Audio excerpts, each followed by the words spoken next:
कोई solution create करके दूसरे लोगों की लाइफ बेटर बनाना, उस सोल्यूशन से लोगों के जीवन को आसान बनाना, है ना। यही मतलब होता है एंटरप्रेन्योरशिप का या बिजनेस का। और अगर आपके पास कोई ऐसा आइडिया है जो लोगों के जीवन को बेहतर बना सकता है, तो उस आइडिया को चुपचाप से अपने मन में रखने का कोई मतलब नहीं है यार। हाँ, मैं मानता हूँ बिजनेस स्टार्टअप के लिए फाइनेंशियल बैकअप, फंड या पैसा चाहिए होता है, पर इस वजह से आपको ना रुकना है और ना इंतजार करना है। आपको बस ये जानना और समझना है कि कैसे अपने आइडिया से आप बाहर से फंड या पैसा ले सकते हैं। अगर आपका आइडिया अच्छा है तो कोई और है जो आपको पैसा देने को तैयार है यार। आइए इसकी बात करते हैं और जानते हैं कि वो कौन है, कैसे आप अपने आइडिया को बेहतर तरीके से उनके सामने रख सकते हैं। Hello guys, this is Nitin the side and we are back with a happy talk again. Today we'll talk about where to look for startup funding in India. आज हम बात करेंगे कि किस किस तरह से आप अपने स्टार्टअप आइडिया के लिए इंडिया में फंडिंग यानी कि पैसा ले सकते हैं। और हम बात करेंगे स्पेशल टिप्स की, जिससे आप कंपटीशन को बीट करके बेहतर तरीके से अपने आइडिया को इन्वेस्टर्स के सामने रख पाएंगे। पिछले 10 साल में स्टार्टअप्स की बौछार सी आ गई है इंडिया में। एक रिपोर्ट के अकॉर्डिंग तो 2008 में स्टार्टअप्स का काउंट कुछ 7,000 के आसपास था, जो अब 2021 में बढ़कर 50,000 से भी ज़्यादा हो गया है यार। बट क्या सारे स्टार्टअप्स चल रहे हैं? नहीं, ज़्यादातर बंद हो चुके हैं और 90% स्टार्टअप्स पहले 5 साल में बंद हो जाते हैं। और कारण क्या रहता है? लैक ऑफ मनी, इन्वेस्टमेंट की कमी, पैसे की कमी, फंडिंग की कमी। तो अगर आप नहीं चाहते कि आपका स्टार्टअप के साथ भी ऐसा हो, तो ध्यान से आखिर तक साथ रहिएगा। हम बात करेंगे कि आपके आइडिया और स्टार्टअप के लिए आप फंड यानी कि पैसा कहाँ से ले सकते हैं और कैसे आप अपने आइडिया को बेहतर के तरीके से उनके सामने रख सकते हैं। तो जहाँ से आप इन्वेस्टर से फंडिंग ले सकते हैं, मेजरली 3 तरीके के सोर्सेज होते हैं। पहला है क्राउड फंडिंग, दूसरा है एंजल इन्वेस्टर्स और तीसरा है वेंचर कैपिटलिस्ट यानी कि वीसी। आइए डिटेल में इनकी बात करते हैं। तो पहला है क्राउड फंडिंग। लिस्ट में जो सबसे ऊपर सोर्स है वो है क्राउड फंडिंग। क्राउड फंडिंग जैसे कि नाम से ही पता चल रहा है कि क्राउड से फंड मिलता है, तो इसमें एक जने से नहीं बल्कि बहुत सारे इन्वेस्टर्स से आपको एक साथ पैसा मिलता है। क्राउड फंडिंग बेसिकली 3 तरीके की होती है। First is reward crowd funding. Reward इस कैटेगरी में आप इन्वेस्टर्स को बदले में कुछ रिवॉर्ड देते हैं, कुछ गिफ्ट देते हैं, या फिर हो सकता है आपके कोई प्रोडक्ट का सैंपल दे दें, या फिर कुछ और रिवॉर्ड दे दें, या फिर और कुछ गिफ्ट दे दें। Second is that crowd funding. जैसे कि नाम से पता चल रहा है, इसमें आपको इन्वेस्टर से लोन मिलता है, पर वो लोन आपको एक टाइम पीरियड में वापस करना होता है। Third is equity crowd funding. इसमें इन्वेस्टर्स को आपको इन्वेस्टमेंट के बदले बिजनेस का कुछ हिस्सा, कुछ बिजनेस का शेयर, प्रॉफिट में शेयर, बिजनेस में शेयर आपको इन्वेस्टर्स को देना होता है।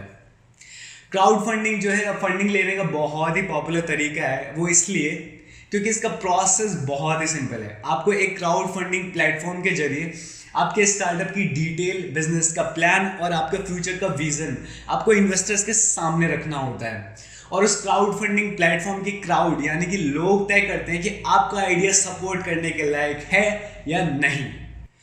अब बात करते हैं टॉप 5 क्राउड फंडिंग प्लेटफॉर्म्स की, जो मैंने डिस्क्रिप्शन में भी डाल दिए। First platform kickstarter.com, second platform indiegogo.com, third platform crowdfunder.com, fourth platform patreon.com, fifth platform gofundme.com। ये सब मैंने डिस्क्रिप्शन में भी डाल दिए। तो ये था क्राउड फंडिंग। अब दूसरे सोर्स की बात करते हैं, वो है एंजल इन्वेस्टर्स। एंजल इन्वेस्टर्स सच में एंजल जैसा ही होते हैं।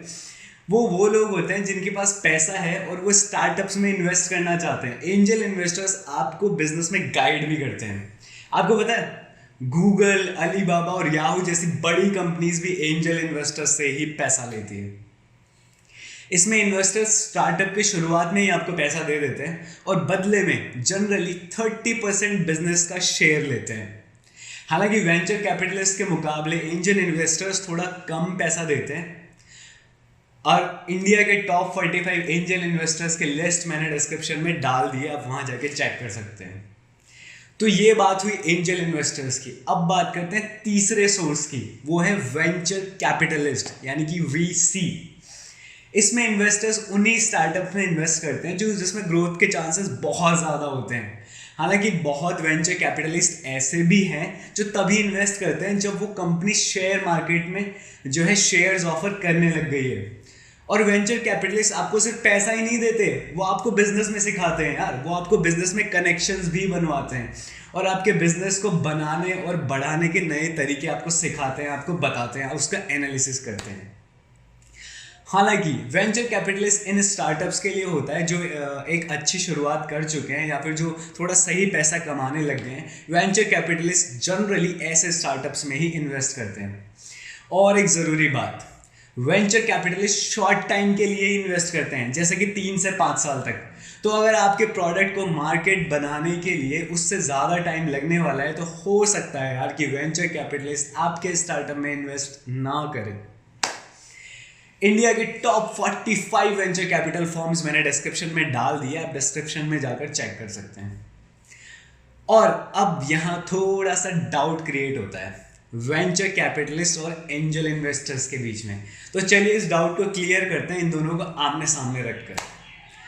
एंजल इन्वेस्टर्स स्टार्टअप्स के शुरुआत में ही इन्वेस्ट कर देते हैं, जबकि वेंचर कैपिटलिस्ट एक डेवलप्ड और सेटल स्टार्टअप्स में इन्वेस्ट करते हैं। एंजल इन्वेस्टर एक अकेला इंसान होता है, जबकि वेंचर कैपिटलिस्ट पूरी कंपनी होती है। ज़्यादातर एंजल इन्वेस्टर सिर्फ पैसे का सपोर्ट देते हैं, जबकि वेंचर कैपिटलिस्ट आपकी कंपनी की ग्रोथ के लिए हर तरीके से आपकी हेल्प करते हैं।